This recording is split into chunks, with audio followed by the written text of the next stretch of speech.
going on? Welcome to Snoody Podcast, and it's not a stunt double. Nah. It's not a stunt double. This is Big Bro right here. So from one Big Bro to Big Bro, tell everybody your name and where you from, cuz. My name is Derek Joseph Davis. I'm from Albany, Georgia, and so Oliver Joseph. Oliver. One spelled with an E, one spelled without a Derek.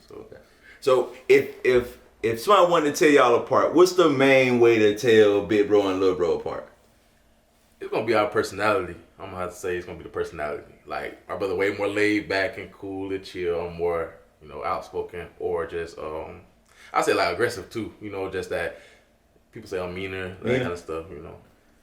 Okay, so tell me how it was growing up for you. I kind of asked Oliver about that, but tell me about the demographic of it. I got a little brother, but we ain't we ain't twins like that. But tell me how it was for you growing up with a twin brother and y'all looking like that. So we got other siblings, but with a twin, it's like just a closer sibling, like somebody that's like almost you. They understand you without you saying it. Right. They know you without you having to explain yourself, and they can kind of feel what you feel, not literally, but right. Like just as far as your feelings and where you at, and like playing sports, it even helped just for him just to be like on the team with me, just helped us grow our bond. So like, can y'all finish each other's sentences? Sometimes it depends on what it's about. Give me an example, bro. Let's say me and you sitting down, yeah, and you my twin, right? And somebody talking and they saying something crazy. We can look at each other and be like, yeah, look at each other, give us that look. Then later on, be like, oh, he was saying some crazy stuff, bro. This man crazy. Is it the same way on the field? Like like he probably need to make a play or something like that. Is it like a look you can give or something like that? Give me an example about that.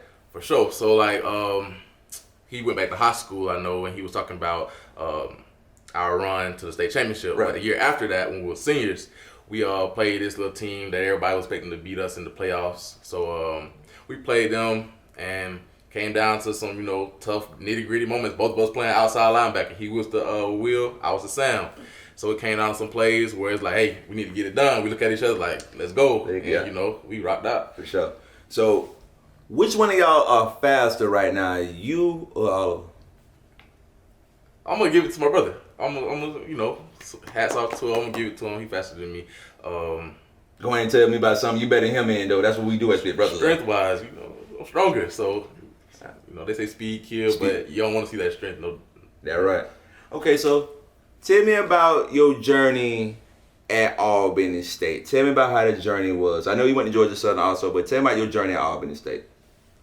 So my journey at Albany State, a little bit different from my brother's. And it's kind of, a little deep little story. So when I got to Albany State, we didn't play our first year. We transferred in, playbook and stuff, that kind of stuff. Eligibility reasons, it didn't click. We really didn't get on the team to the second game of the season. Gotcha. Okay. So, that year went by. The next spring we came in, worked our tails off, and we was going to play that next year. So I went to fall camp of 2019 season expecting to play.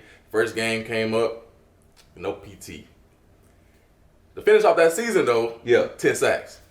Yeah, my dog. Tell me about the most memorable sack you got. My first sack. It was the West Georgia game. So we the third quarter. Yeah. I've been playing the whole game, but okay. I ain't really got to the quarterback yet. Begin pressure, not there. So we called a little a stunt, called a little U game, twist game. I went to the A gap. The nose tackle had to contain. Went in the middle, was wide open. Boom! Smacked him. It was like I couldn't see nothing in the stadium. It was all white. I just hear people screaming. Yeah. It was like unreal. After that, it just took off. Okay.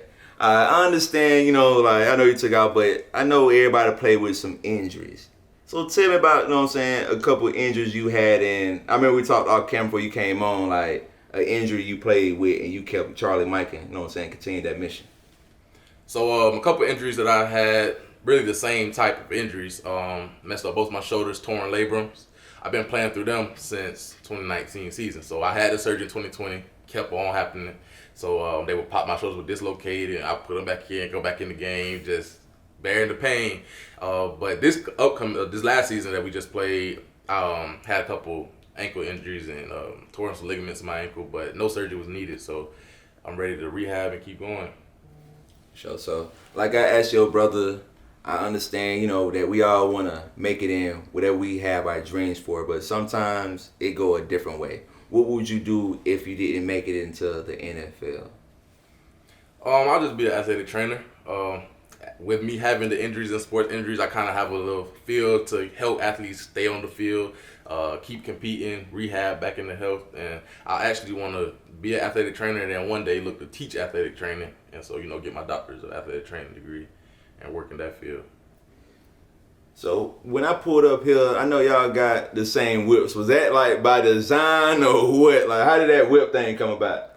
So when we moved back from Georgia Southern, we were gonna get a car, and I was just gonna get another car. But we was thinking like, bro, we really can get two new cars. Right. So we sold our old truck, and we was like, what kind of car you looking at? And we twins. We're like, right. Go twin Charger with them. So we just went twin Charger. Went all the way to Nashville to get them. Yeah. So, I mean, we've been having them since 2020. So yeah. Hey DJ, hey bro, we might have to do the same thing. But I'm gonna let you go on this tip right here a bit, bro. Tell me what family means to you, and what will you tell the youth kids? All right, family for me, it's like your stronghold. It's your foundation. It's where you come from, and it's the reason why you are what you are today. Everybody that instilled and took the time to mold you to be a man, young man. And to the youth, I would say it's very, very, very important to not only focus on athletics, but life outside of athletics. Like, you want to definitely put your time into something else. Right. You're more than just a football player. You're more than a basketball player. You're more than a soccer player, So put your time into your grades, put your time into building your character, because that's going to carry you longer than the sport. For sure. All right, so this Cuz, and it's been Snoody on podcast, and I appreciate you being on, Cuz. Yes, sir. Appreciate you. And also shout out to Uncle Derek, Auntie Vicky, everybody. You know what I'm saying? They've been always treating me right and raised two good men right here. So, appreciate it. Hey man, it's big love, man. Snoody on podcast.